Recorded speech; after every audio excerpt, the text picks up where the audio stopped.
नमस्कार, मी रत्नमाला। स्वागत आहे तुमचे माझ्या मी रत्नमाला या यूट्यूब चॅनलमध्ये।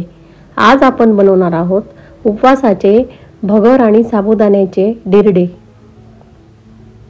सर्वात आधी मी दिरड्यासोबत लागणारी चटणी बनवणार आहे। त्यासाठी मी दाण्याचं कूट, कढीपत्ता, साखर, मीठ, दही, त्याचप्रमाणे लाल चटणी मिक्सरमधून बारीक करून घेणार आहे।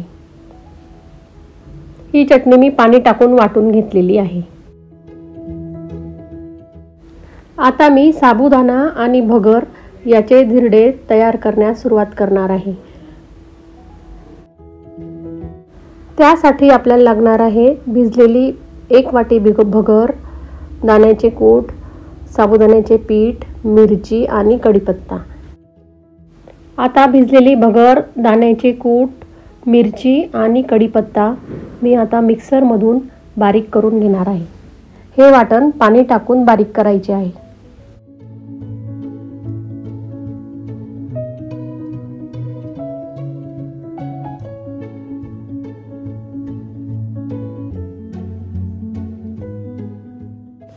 आता आपले दिरड्याचे पीठ तयार झालेले आहे। या पिठात मी तयार केलेले साबुदाणे पीठ टाकलेले आहे आणि चवीपुरता मीठही टाकलेले आहे। या मिश्रणात आता थोडे पाणी टाकून ते पातळ करून घेऊ।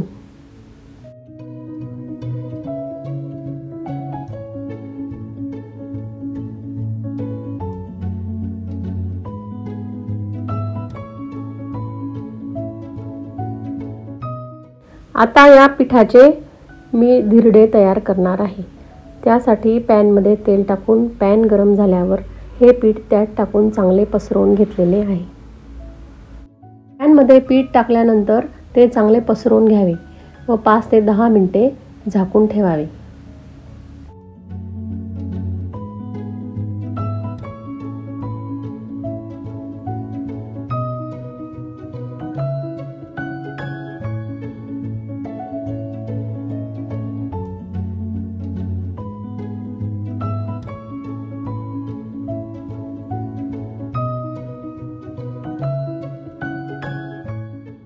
नंतर ते झाकण उघडून परतवून घ्यावे।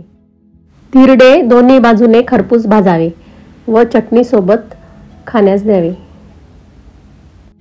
नेहमी उपवासासाठी फक्त साबुदाणा किंवा भगर खाऊन आपल्याला कंटाळा येतो।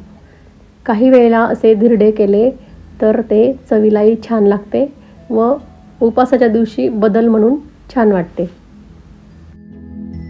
मी आता परत दुसरे दिरडे परत लावण्यास घेतलेले आहे।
आता आपले सर्व दिरडे तयार झालेले आहे। ते मी आता एका प्लेटमध्ये काढून घेणार आहे। कसे वाटले माझे हे उपवासाचे दिरडे कमेंट करा।